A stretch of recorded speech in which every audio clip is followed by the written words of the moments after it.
Alright guys, I don't know if you can tell what I'm in, but I got the call today. We are in my 4066. Look at this. Listen. See how solid that sounds?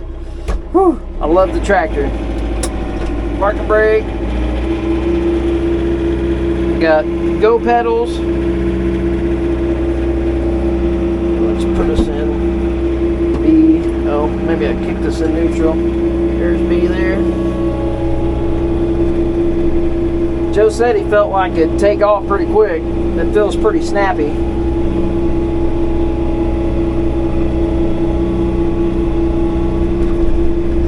Oh, this thing steers so nice. I mean, I know you guys think that I'm beating on my Kubota, but holy cow, this just feels like a truck compared to the Kubota. Feels like a piece of equipment. I mean, this thing just feels so much more precise. And look, I'm bouncing around. Tires are aired up like it's going out of style, and it's not bouncing around on me or anything like that. So here, let's throw it in. We'll throw it in A, so we'll run up here nice and smooth. That is wider. Well, I guess maybe not. Maybe it's the tires. Tires on the Kubota, maybe. Let's see. I gotta take the loader with me. We'll probably put it there. Oh yeah. We'll do a complete walk around when we get back. All right. Well, let's look at some of the subtle differences between the 4066 and the MX6000. The 4066, it used to have a soft button here, and now it doesn't. It has a deal that you have to push a button in there. It does have a plastic hood. Some people are going to hate that. Some people are going to like that. It does have toolless side panel removal. Flip this little lever and you turn it sideways. Now you can pull the side panel off. If you want to put it back on, it goes just like that. You can pull the entire side panel off, and then if I remember right, you can, I think after you pull the side panel off, I don't think you can pull this off as a panel, but you can pull the side panels off. I don't think you can pull this piece off. For some reason I thought one of my Deere tractors you could. They do not have screens on the radiators and whatnot. So, and the MX6000 does. Let's open up the MX6000. You have to flip that forward so you can get this open. Pull a little lever down here, and then you open it up.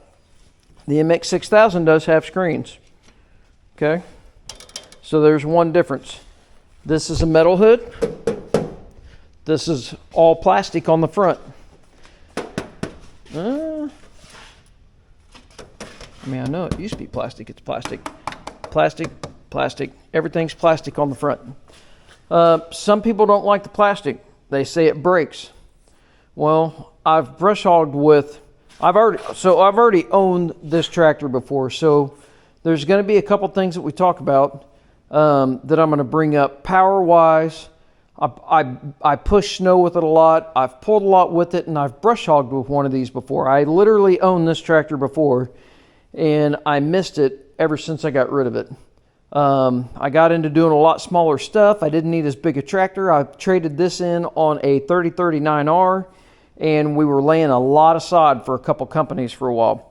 And I didn't need a brush hog tractor. We were just so busy doing sod for a couple sod farms that the other tractor more than paid for itself.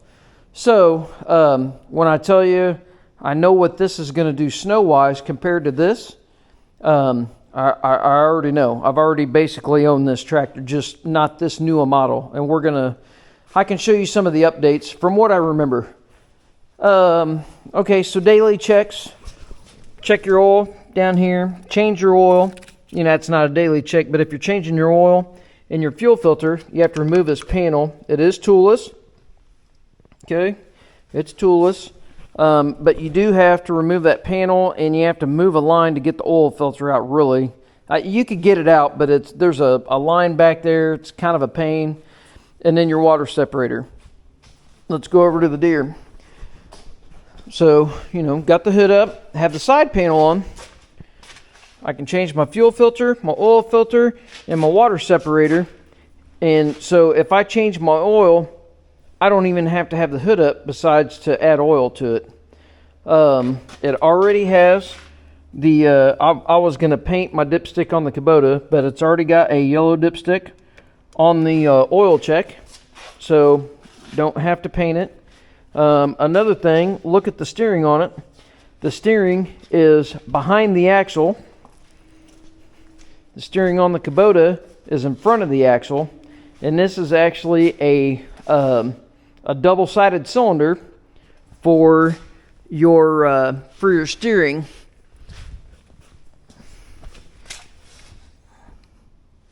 See that in there? I don't know if you can see that in there. This on the Deere, it has a hydraulic cylinder with a drag link across it. To me, I feel like that's a lot better setup. And to bring up the axle, this is a snow cab tractor. So somebody might want to know what the differences of a snow cab tractor is. At least in a 2024, I believe this is considered a 2024. I just bought it. It is October 14th, 2023. The new snow cab tractors, if you notice that, it has a heavier cast front axle. So they did that, I believe, for a couple reasons. Obviously, you're running heavy attachments on the front that are frame mounted. And then they beefed up the outer gear housing out here, the outer hubs. They also have this configuration. This is a 4066. They also have a 4075 now. I almost ordered the 4075, but there are a lot of times when I owned this tractor before that I had way too much horsepower for the weight of the tractor. That being said, if they were to put a different motor in the 4075, that might have talked me into it.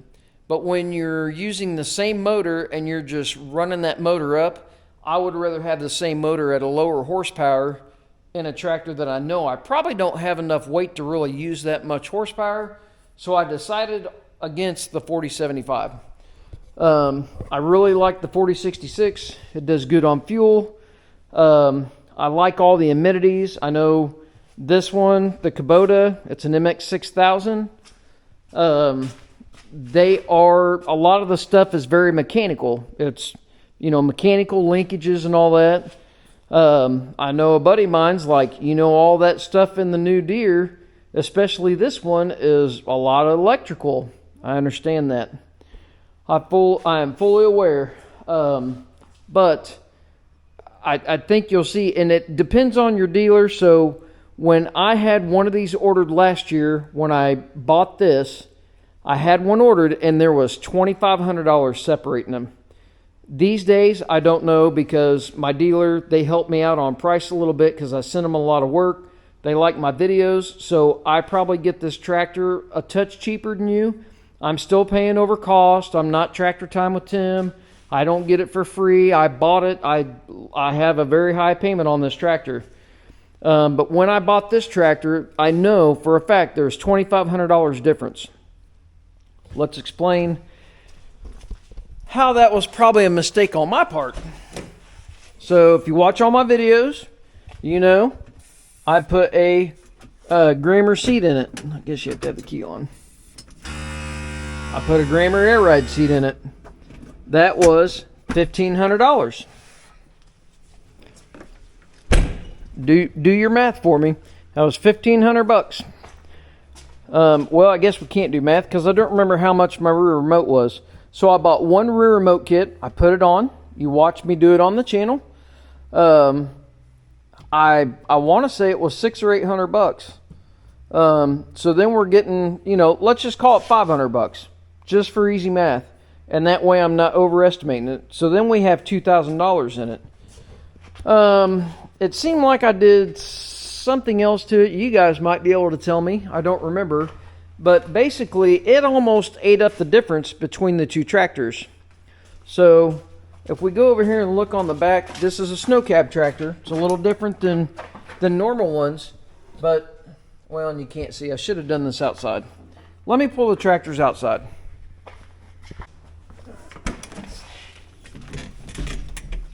Two steps, by the way.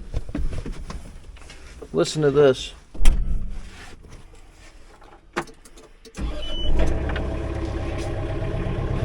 I've got my, is that the Power Match or something? I don't remember. Oh man, this thing smells so good. Watch my RPMs.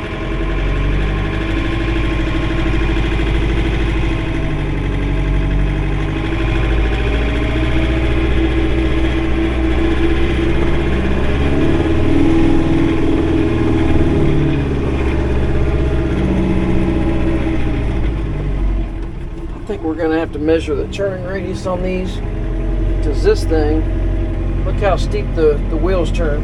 You can't do that on the Kubota because the tires are too big, I would imagine. Let's see if we can get these halfway lined up. Parking brake. This thing smells so good. I love the smell of new tractors, new anything. Alright, well, now we've got them side by side, so you guys can see there's not huge differences in height. The Deere cab is not as wide, but it's taller. Or well, I say that, let's get a tape measure. Get you guys on my hoodie so I can run a tape measure. I'll get one off the bandsaw, and I would be intrigued to know how wide the cab is, how tall the cab is, and everything else. So we're going to measure it from the floor to the tallest point, and I know this isn't super exact because it's going to be on a diagonal. About 59 inches tall inside. Let's see, let's measure all kinds of stuff. So the cab floor is 35 inches high. So let's go over here. We're still on concrete there. So the floor in the cab is 29 inches tall here. And the cab height is 56 inches. So it's 3 inches shorter. Let's just measure the cab. So I'm going to go from the glass to the door opening, so we don't have to get in and do all kinds of stuff. It's 4 foot to the inside of that door opening.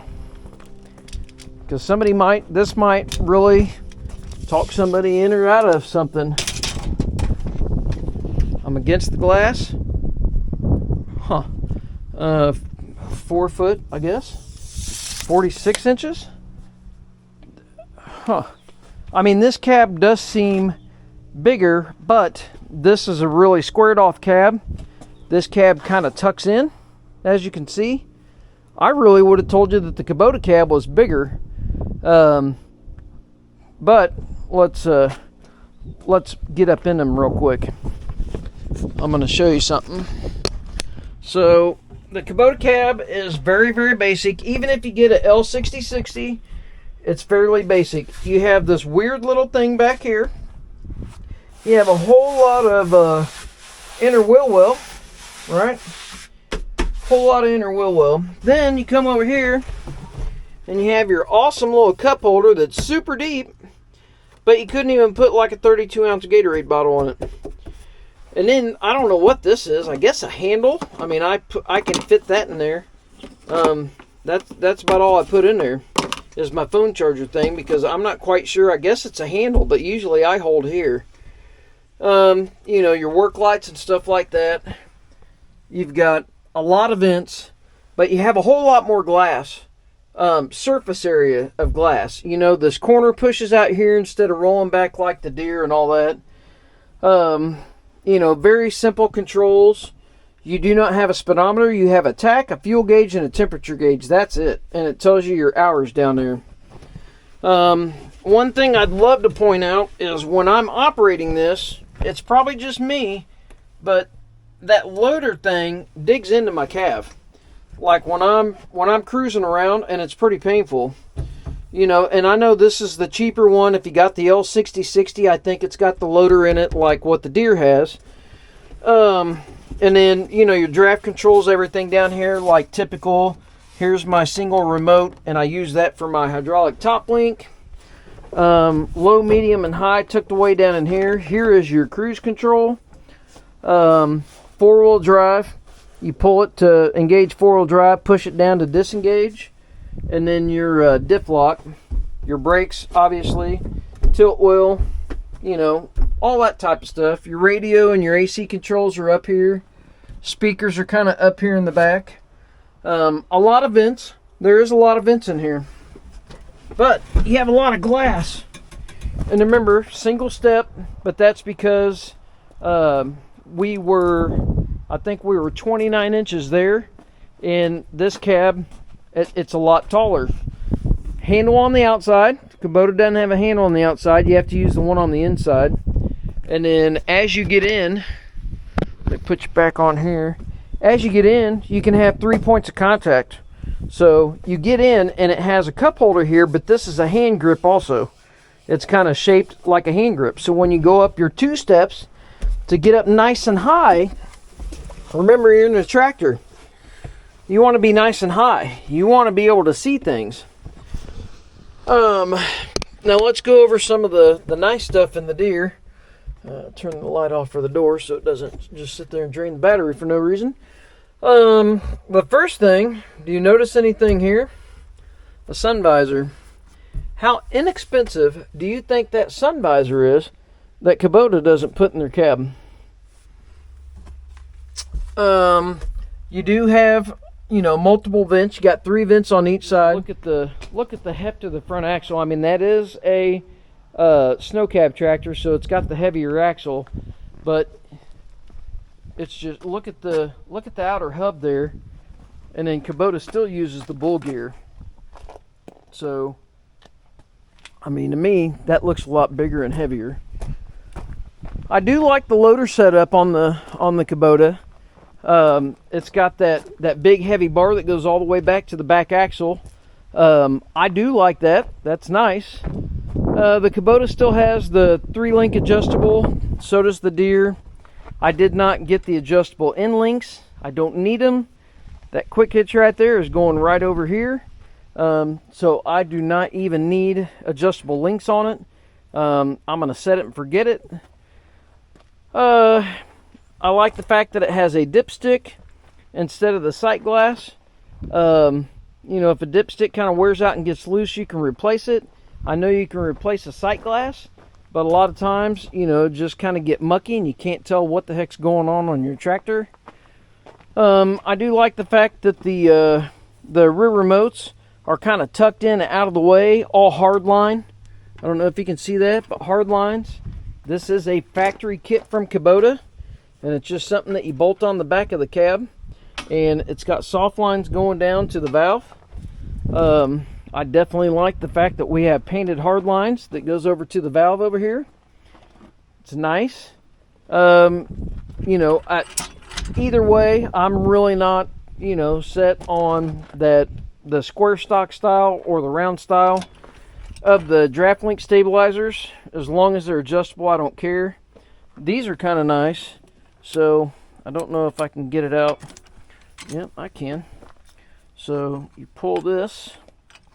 Might not be able to pull that all the way out. This might be hard to do one-handed. Let's get you guys adjusted down. So, I mean, I guess I could sway that link out of the way. What you do is you turn this pin, and now your draft link is floating, or you can make it a fixed draft pin. I like that. I do like that feature. And like I said, a lot of this stuff, it might be gimmicky, but it's stuff that I actually like and use. I don't know. Look at the back box on the Deere compared to the back box on the Kubota. Little bitty tiny thing. And inherently, Kubota's a lighter tractor than a Deere. The nice thing is you can walk up here and you can fill up your fuel and not hang over your loader, and you don't have to stand on your tire, get fuel all over the back. It's real easy to get to it. If you don't have an implement, you can get here. If not, you have a tire. It's not bad. I don't remember what Deere calls this, but there's a process in there. There's a lot of videos, so we won't go over it. This is a modified version of the old style, because you have your draft link adjustable up and down here. But you sit in the seat, set your parking brake, flip a lever. As soon as you stand out of the seat, it puts it into a mode to where you can hold this and you can move the tractor forward and back. And then obviously you can move your draft link up and down. They used to have a knob back here that you'd move your draft links up and down. Now I'm going to have a quick hitch. That's not that big a deal, but it is nice. Washer bottle, you just have a small thing instead of an exposed bottle on the back. If you just look at the seat height, even, I mean, the seat is higher on the Deere than it is on the Kubota. The Kubota is just a little squattier. We found out about the same width of cab. It doesn't look like it, but about the same width of cab. Anyways, look at the differences of the tires. These are 17.424s, and these are like a 445 24 or something like that. It's the same size as a 16.924. They're super industrial lug. It is a 440 8024. It's the same as a 16.24 industrial. So, but me and my salesman Joe, we were both like, aren't those tires taller than normal? I think it's because they're the 480s. They're supposed to be around the same dimensional size as a 16.9, but they look bigger. And they're probably way filled up with air. I do like the new beacon. It's very bright. I tried it last night. The LEDs are very bright. I don't know if I really need the license plate holder on the snow cab tractor, but I have one, and it's got a license plate light. So if you're doing driveway snow removal or something and you have to tag your tractor, I think it's only in Canada. I don't think the US does that, but anyways, battery box, again, it's plastic. If you don't like plastic, maybe you get the Kubota, because the Kubota's metal. We'll go look at it. Same oh, nope. Battery on the Kubota's up front. This is your loader valve. And the loader hookups and everything for the loader, we have to put those together. I went ahead and got the loader without being installed, because I wanted to do a video. Maybe you guys want to save $1,200. It was $1,200 to do for them to put the loader together. So I have not hung the weight on it. I started to put the bracket on it this morning, but I didn't. LED headlights, and then just halogen headlights. So there's some subtle differences, but to me, there's a lot of amenity difference. I'll put up on the screen or something the weight of them. I want to say, even with the bigger tires on the front and all that, I don't know what the snow cab tractor is weight-wise, but I'm pretty sure that the Deere was like 300 or 400 pounds heavier than the MX6000. Weight is always a good thing in a tractor. One thing to say, and we might need our tape measure for this. I just thought of this. Kubota does have adjustable wheels. Deere does not on the industrial tires. So, get you guys back on my hoodie. And we're measuring guesstimations here. My wheels are kicked all the way out, as far as you can get them. And I don't have anybody here with me to hold this tape measure, but it's right there. I wish I had somebody to hold the tape measure. Let's see. All right, that's 38 inches. We're going to hold that there. 78 inches wide on the Kubota.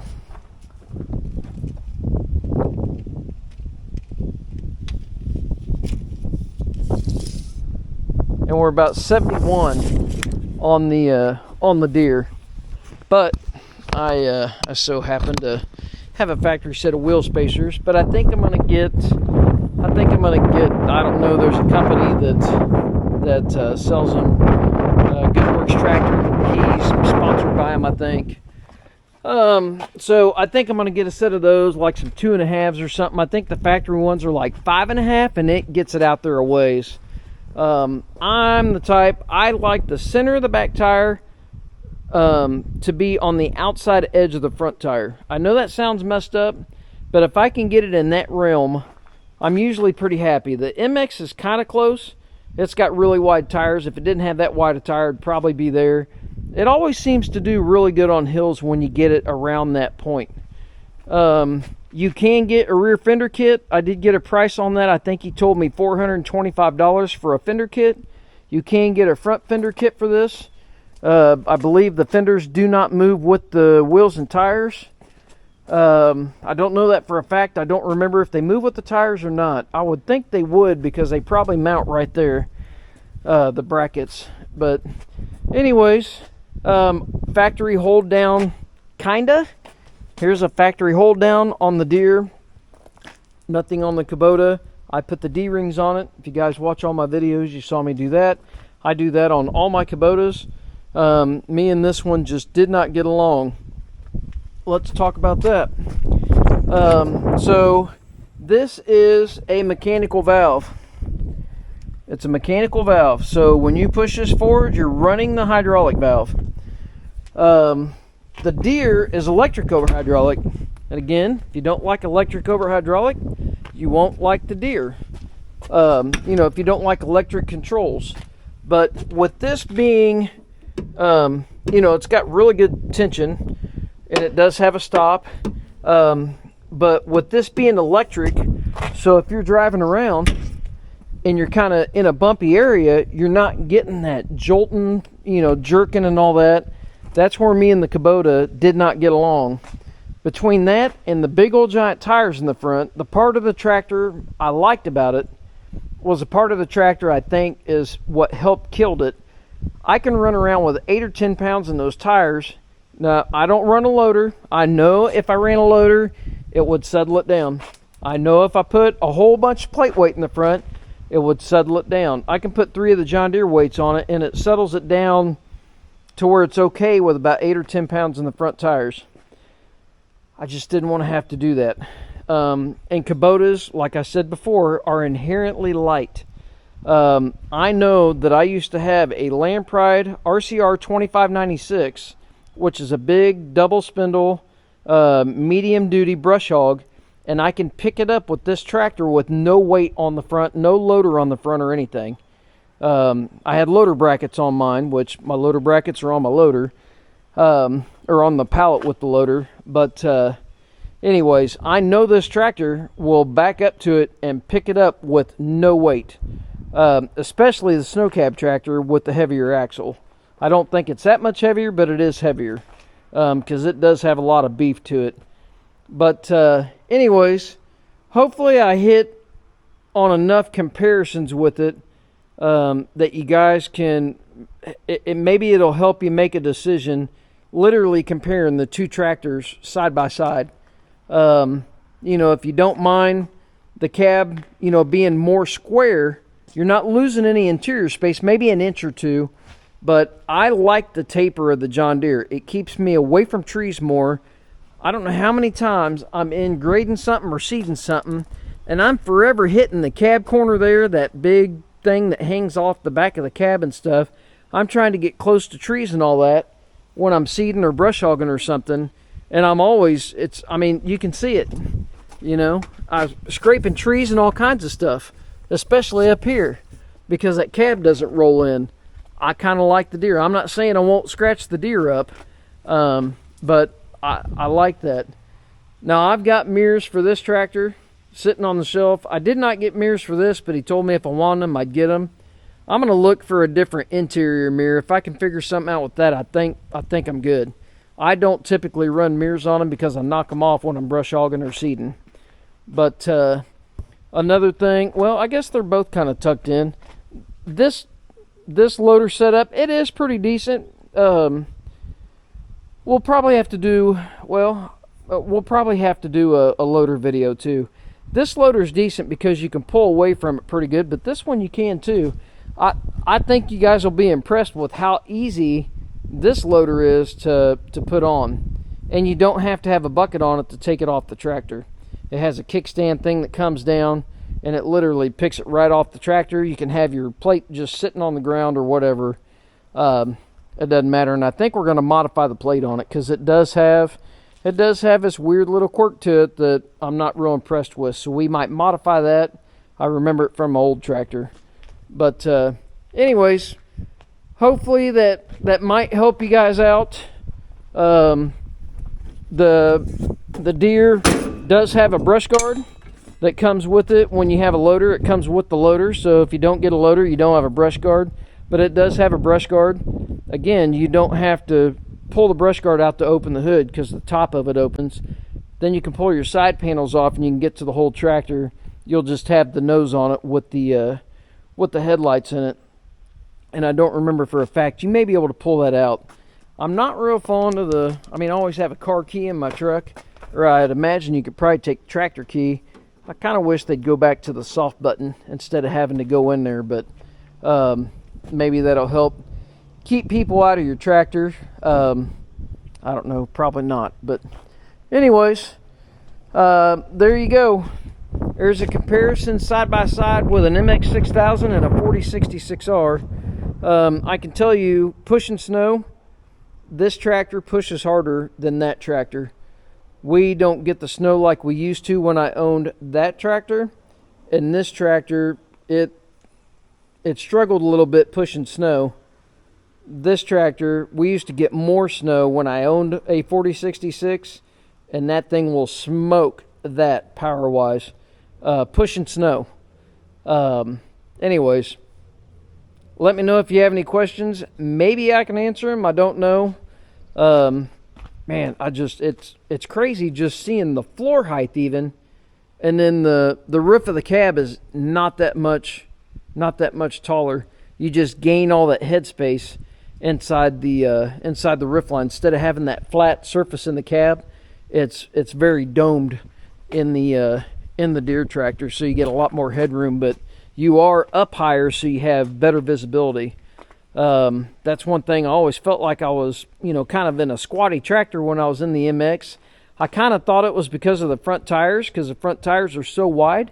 But you feel like you're way up there. I don't remember what it was, 8 or 10 inches difference in the floorboard.